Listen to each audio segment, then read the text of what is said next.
Here at the Level Up Co., Kelly and I truly do believe that an elevated client experience from the very first touch point of that first email all the way through the delivery of your wedding films or those final galleries are all so important. And that's why Kelly and I both have been using and loving VidFlow for the last several years, and we recommend to all of our students and our audience members to use VidFlow as well. Delivery experience truly matters. The way your clients view their films for the very first time should be a magical moment. It needs to be a professional and branded experience, instead of basic file sharing like Dropbox or Google Drive, or even Vimeo or YouTube links. Through VidFlow, clients can stream their videos through smart TVs, streaming devices, and setup boxes. Apple TV, Roku, Amazon Fire, you name it. There are so many options for clients to watch and experience their films for the very first time on the big screen at home.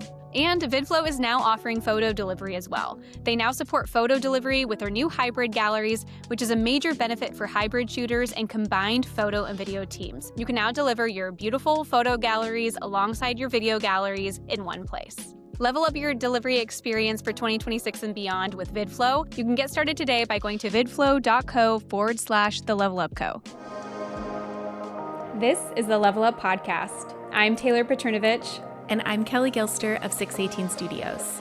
And we are on a mission to help wedding filmmakers and photographers level up their businesses so you can make more and work less. We want to help you confidently take your business from mainstream to luxury, and it all starts right here.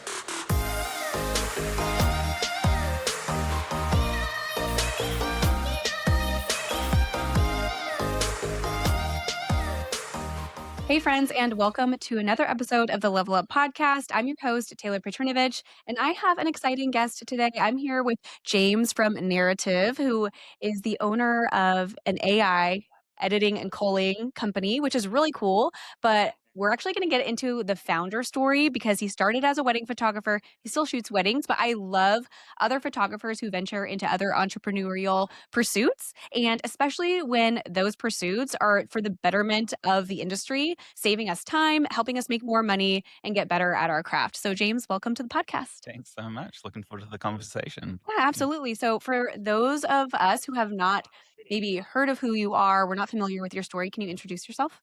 Yeah, absolutely. So my name is James Broadbent. I, prior to starting Narrative, owned a photography brand called Chase Wild, which mostly focused on destination weddings and adventurous elopements. Spent a lot of time kind of traveling globally, working with couples in, I think, like 30 different countries. My mum used to be based up in the UK, and I live in New Zealand, and I would sort of just chase the summers, spend a few months up in Europe each year, spend the rest of my year down in New Zealand, and had a lot of fun doing that. And sort of through that, came to experience a bunch of problems that photographers experience in their workflow. It was very workflow and optimization obsessed, and naturally found myself beginning to solve some of those problems, which is kind of what led into building Narrative. That's so cool. What year did you get started in the industry? I shot my first, so I have a really crazy story, but I think I shot my first wedding in 2013, maybe it was like 12 years ago. But basically the day I shot my first wedding was the day I became a full-time wedding photographer. No way. I had just returned from this long overseas trip traveling, and where I'd like built a Tumblr, really like got serious about photography. Tumblr. Haven't heard that in a long time. Yeah.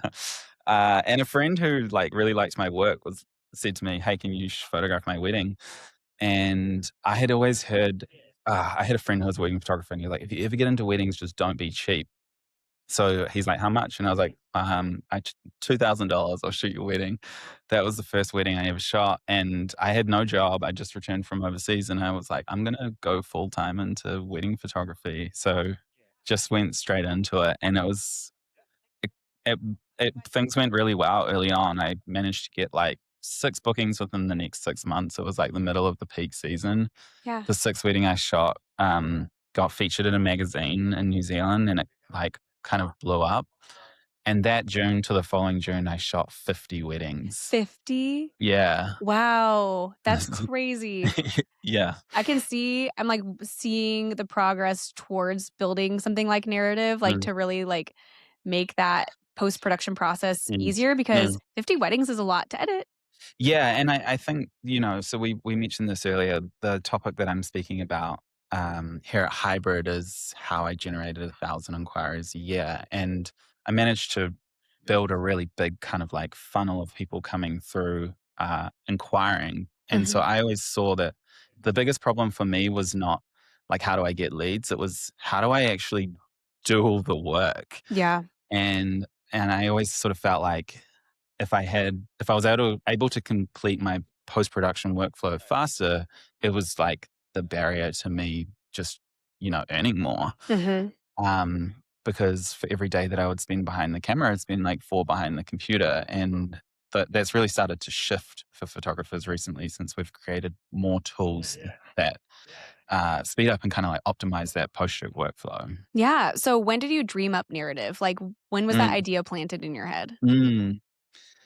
Well, um, there's kind of many stages to the original origins of narratives. So, initially, honestly, I remember kind of like driving the back roads of Faroe Islands when I was there for a photo shoot, like thinking about the work that I was going to have to do afterwards Hmm.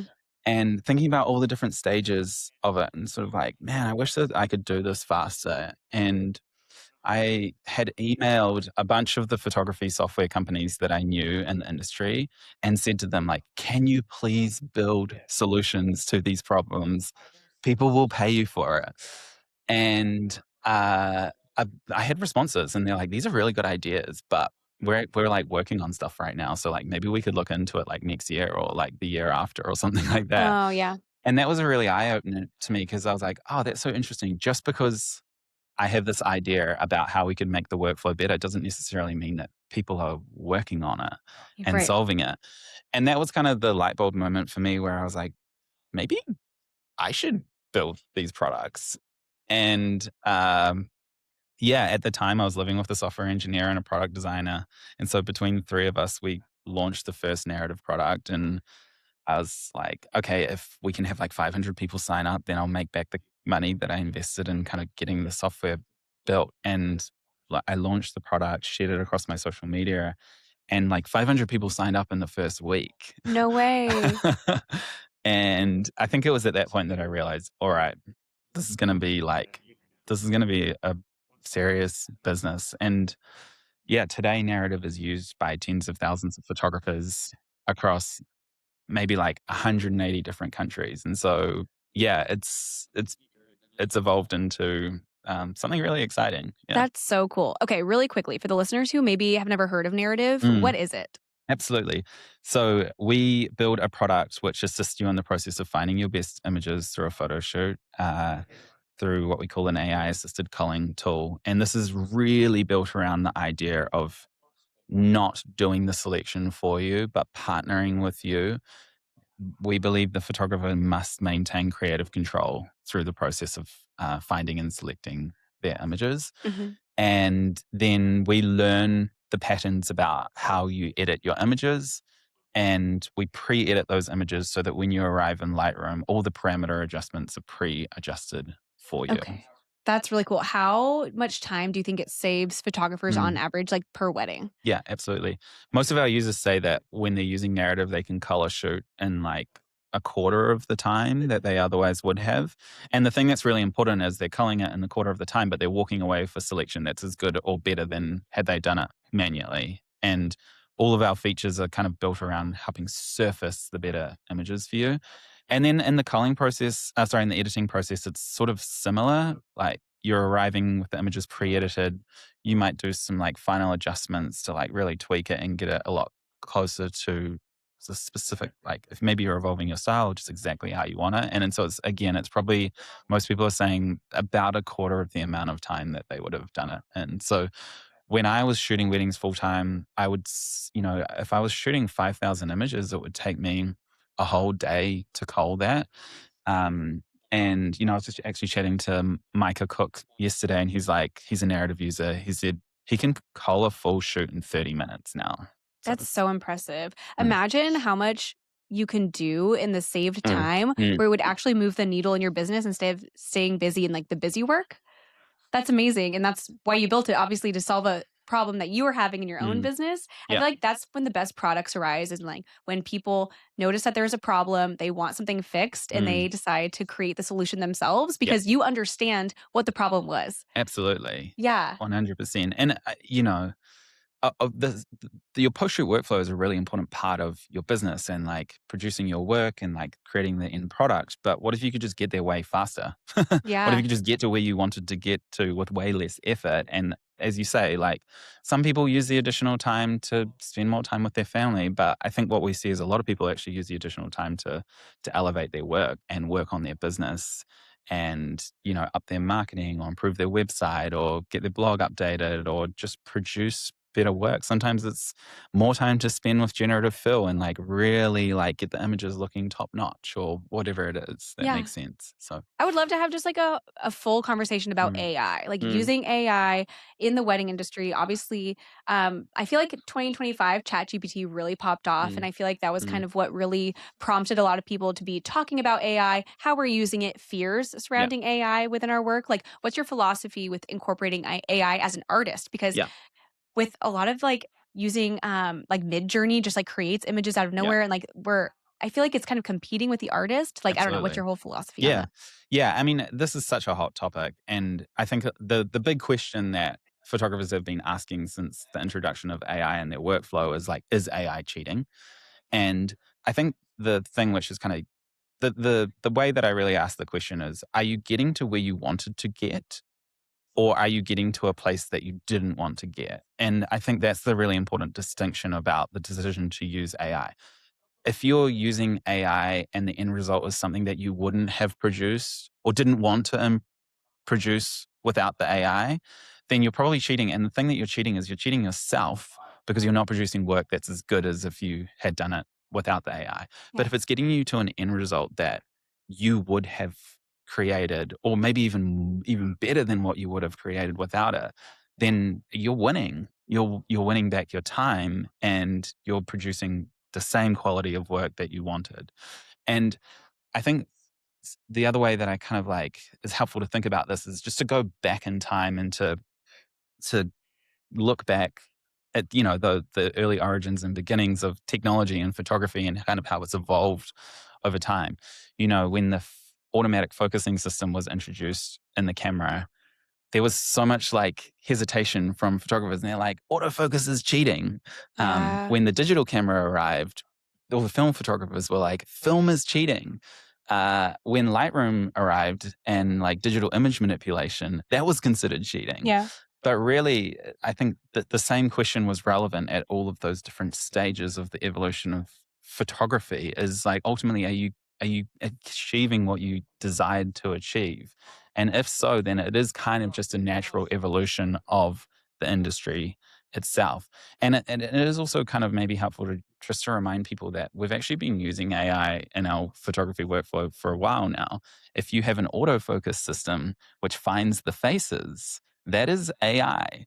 And why do we think that's acceptable? Well, because it's just helping me do the thing that I wanted to do without the AI. It's finding the face, and now more of my faces are in focus. Cool. That's a great point. I love the way you put all of that. That's so interesting to me. I mean, I was definitely resistant to the AI at first. Like, Mm, when you open Google now and you search mm, something, mm, first you get the AI mm, result. And I'm mm. like, don't give me that. I just want the websites that I was trying to find. Yeah, But now I am finding that it's useful. actually better. Mm, Like, I do like it. So I do think that over time, like AI will be more accepted and it'll be more of the norm, mm, which is really mm, great. I would love to know, about the inner workings of creating a new software mm, that has to do with AI. Like, mm, were there challenges that you would have overcome? Like, what did that look like on the back mm, end? I'm so mm, fascinated. mm. Yeah, absolutely. I mean, I think there's lots of hard technical challenges. I've got a team of like data scientists and machine learning engineers. Like, there's a bunch of PhDs on our team who build the product. And technically, it's a difficult problem. But the really hard problem is what you call the user experience problem, the UX problem. And partnering the AI with the photographer in a way that it's actually useful and it's not a barrier or a hindrance, because there are other AI products out there that have solutions for photographers and their workflow. And one of the pieces of feedback I often hear from photographers is they're like, I literally spent just as much time correcting the AI than if I had just done it myself manually. Yeah. And so the really hard challenge here is I mean, we are establishing a new category here, which hasn't existed before, which is this idea of AI assisted culling and doing it in a way that it actually solves the photographer's problem, where it's useful, where it's time saving, where they walk away with a result that's better or similar to had they done it manually, is the really hard challenge. And this challenge has been validated by the fact that, Lightroom recently introduced what they call an AI assisted culling feature. And I don't know if you've used it. No. It sucks. It I does? don't know anyone who uses it Mm. because it's kind of like a filtering system, but it seems like it's wrong about as often as it's right.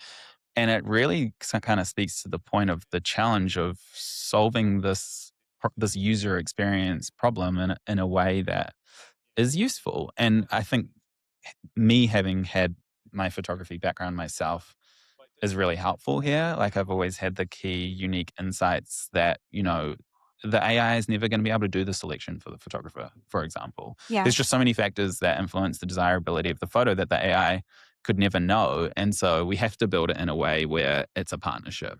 Yeah, that's so cool. Okay. For a wedding photographer, or actually, we're filmmakers, and a lot of Mm, our audience are filmmakers. We have planners who listen.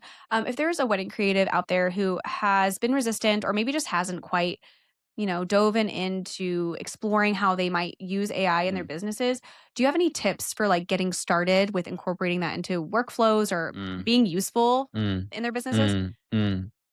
Yeah, I mean, talking specifically about something like narrative, the thing that is great about it is that you can engage with it you can engage with the AI at the level that you feel comfortable with.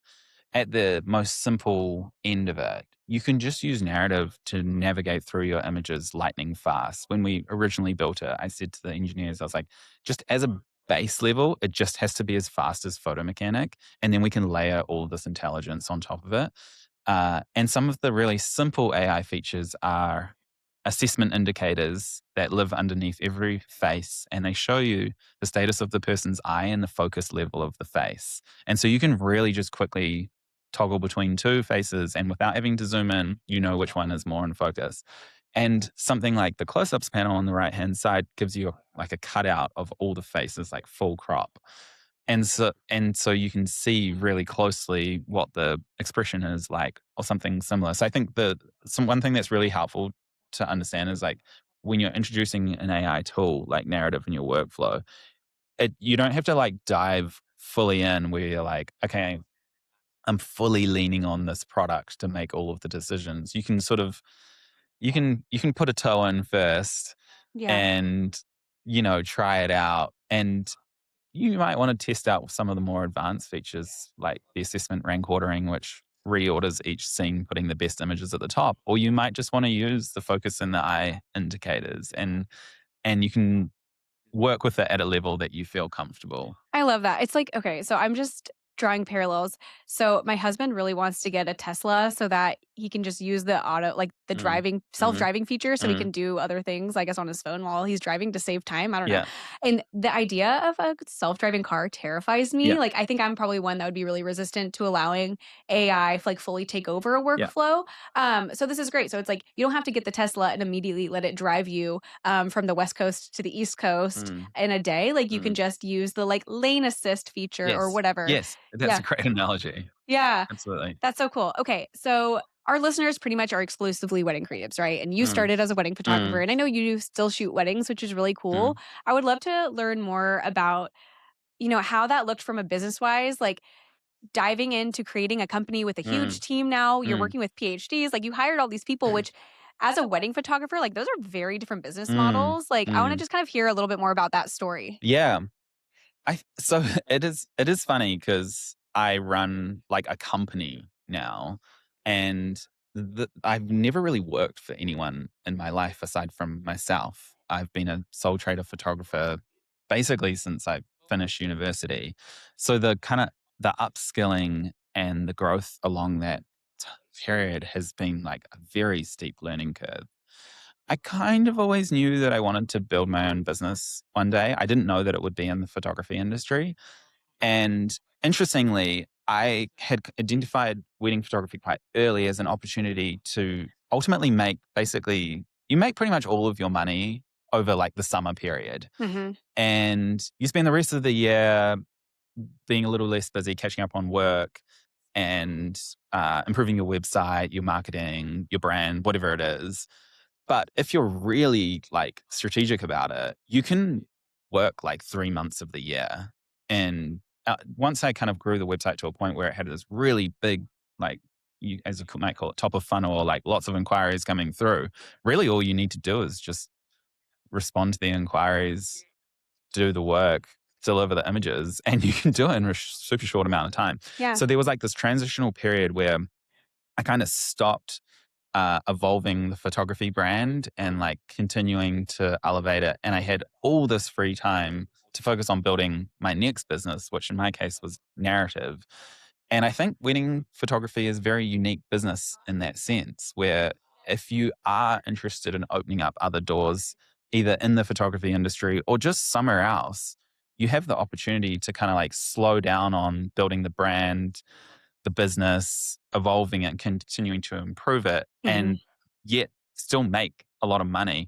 And it's really interesting because, like I said, that business at its peak was generating like 1,000 inquiries a year, but like 5 years later, it was still generating at least on average one inquiry a day. And that was just from all the work that I'd done 5 years previous to like improve the SEO and build the brand and the social media following and kind of like all the other channels that people w- were finding me through were still sort of working. Yeah. Yeah, Mm, that's so cool. So we are huge believers in diversifying your revenue. Like we mm, we do believe that there's a time and a place where every wedding mm, creative should mm, explore that possibility. We have a course called the Revenue Multiplier where we teach wedding creatives to diversify their revenue through either creating a digital product, which narrative is a digital product, getting into education, coaching, which is what we do here at Level Up, or getting into corporate commercial work, which Kelly and Paul do with their other studio, Westmade Films. And we love the fact that you're able to fill your time with other meaningful work that can like not only 2x but potentially 3 or mm, 4x your mm, overall revenue in any given year. And what we actually love even more than that is create I kind of like a safety net. So the wedding mm, industry, it is stable. Like people will always be getting married. mm, AI can't fully replace wedding photographers or filmmakers. Like there will always be a job for us, but the pandemic definitely taught us that the wedding industry can be volatile to things like pandemics. And mm, so having especially if you have a family to support or you have a lot of expenses, maybe like a mortgage, creating another revenue source is really smart to kind of even out the risk. And so that's something that we love. So if you are listening to this and want to get into diversifying your revenue, you can go to the levelupcode.com/revenue and get started with a new business venture. We'll walk you mm, through exactly what you need to do in order to get started. But I just think it's so smart. And I think that so many people entering the wedding industry are artists first, and they're mm, not business minded mm, necessarily. But one thing that I think is really important to remember is that none of us are inherently born knowing how to run a business. We're mm. not born with a calculator in our hand and a business plan. And it's a skill that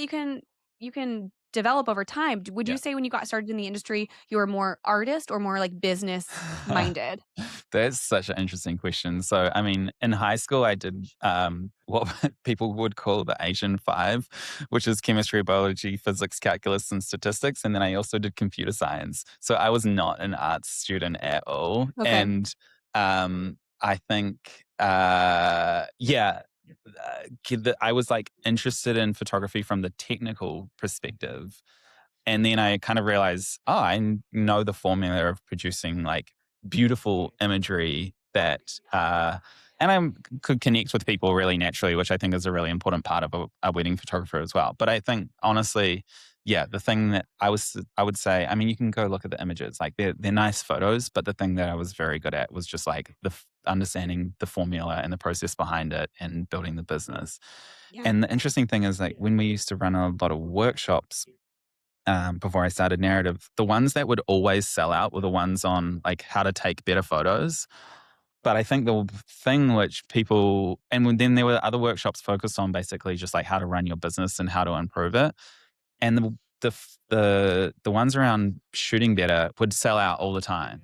And the ones about improving your business would really sell out. But the reality is I'd look at the people coming through those workshops, and the ones coming into the shoot better workshops, their images were well good enough to run really successful businesses where they could happily book like 20, 30, whatever number of shoots they needed to do a year to generate a strong income. But they just weren't quite running their businesses in the way where it was producing enough inquiries, where they were like closing the bookings at the price point, which, yeah, was right for them.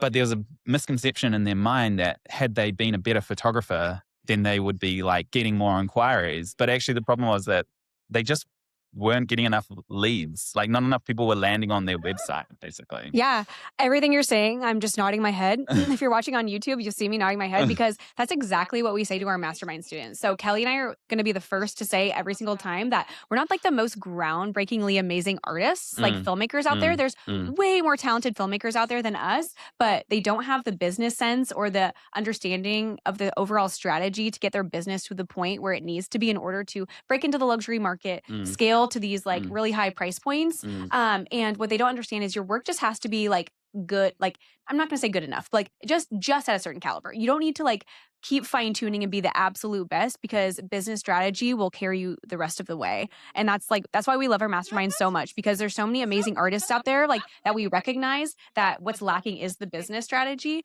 And there is sometimes a gap between what people think they need to know and what they actually need to know, and making sure that we're giving them both. Like we give them what they think they want to know, and then we force them to learn the things that they actually need to implement in order to get into that sector of the market. I don't know. I'm just so happy that you had the same philosophy and like understanding, because artists first are amazing, and like there are like the one in a million who like skyrocket their business from just like, I think like timing a lot of the times, but there's a strategy to it where like pretty much anyone can succeed in this industry, whether you're the most talented photographer out there or just have like pretty solid images. Yeah. And a long time ago, I ran this blog where I traveled around the world and met with a bunch of influential photographers. And I wanted to tell a little bit of the story about kind of the people behind the cameras. And there was a really consistent pattern that I realized at the time across all of these photographers. And it was just that, honestly, they just worked hard. And that was like my big takeaway from it. I was just like, all of these people are just people who are like very dedicated to what they're doing, and they're constantly trying to improve. They're thinking about their systems, their processes, how to do better the next time. And yeah, and I think that is one of the like key aspects of running a successful business, is just trying to stay switched on and improving, trying to be a little bit better Yeah. each day. Yeah. I think that's actually something that holds a lot of people back, is because Instagram is like very glamorizing for businesses. Like people think that it's easy. Like people think that it doesn't require a lot of effort. Like it just comes naturally to people. And then they think that they don't have to put a lot of effort in to grow their business. And then they get frustrated that their lack of effort isn't getting them to where they want to go. And if you could only see what these people are doing when they're not showing up on social media, like I think most people would be absolutely shocked. It's like truly like, the harder you work, the more strategic you are, and the more you put into it, like the results do come. Absolutely. Like you only fail if you quit. Yes. And the other key aspect there is it's just focus as well, in the sense that I think people look at what other people in the photography industry are doing, and they're like, they've got a great Instagram, they've got a great SEO, they've got, I don't know, a great channel of people coming through like referrals and this and this and that, and they're trying to do everything. But really, you only need one or two channels where people are finding you from, and just do those very, very, very well. Yes. And that's where like you don't need to be doing everything. In fact, you definitely shouldn't be doing everything. Try and do as little things as you possibly can, just with one or two of them absolutely kind of cranking, and you'll have a very successful photography business. I Yeah. could not agree more. That is such Mm, a like well said little bit of information. Like if you are listening to this podcast, hit that like rewind 30-second button and listen to that again, because I think that's the issue. People are spreading themselves too mm, thin. And if you mm, try to do too much, you're mhm. going to kind of be not so good at Yeah. everything. Yeah. But if you are so specialized and like focusing all of your efforts into one or two Mm. channels, like you can absolutely kill it. Like Yeah. Kelly and I are big on relationships. Like our primary source of income comes from referrals. Yeah. And so we do the networking Great. Yeah. category. Yeah. But whether, maybe SEO is what some people want, TikTok here at Hybrid, Yeah. Micah was talking about TikTok. Like, yeah, people just get scatterbrained and they try to do everything, but alleviate the pressure from Yeah, yourself. and work out what your strength is and lean into that. So Yeah. if you really love making reels, you love making content, you love like talking to the camera, then social is probably going to be a really good strategy for you. If you're a big like networker, you love people and you love like I don't know, just making people feel good, then like referrals are probably going to work really well for you. Go and like find every other vendor in the business and like do styled shoots with them, connect with them, take the wedding planners out for lunch and schmooze them up. Like you could literally just have a business just built around Yeah. that strategy. That's what we've done. If you're like more technical and you like the numbers and the details, then you're probably going to lean into like SEO or something like that. Maybe you're going to learn more about how to make your website rank on ChatGPT, Mhm. and you could build a whole like system like that. And so I think, probably the thing that you're good at is actually just the one that you enjoy doing. And so Yeah. just like do a little bit of all of those for a little bit, find which one you enjoy doing, and just do way more of that thing. Yeah. So good. Oh my gosh. I love this episode. This might be one of my favorites that we've recorded this week. Thank you so much, James. If someone has not yet come across you on the internet, where can they find you? Where can they connect with you? Cool. Yeah, if you're interested in narrative, head to narrative.so or narrative app on Instagram. If you're interested in seeing my own photography, it's Chase Wild Photos on Instagram. And you're welcome to follow me along just under James Broadbent on Instagram as well. Amazing. Thank you so much. Cheers. Thank you for joining us in today's conversation. Please help us reach more filmmakers and photographers like you by taking a screenshot and sharing it to social media. And don't forget to tag us at The Level Up Co. And join us again next week, same time, same place, as we continue to level up the industry together.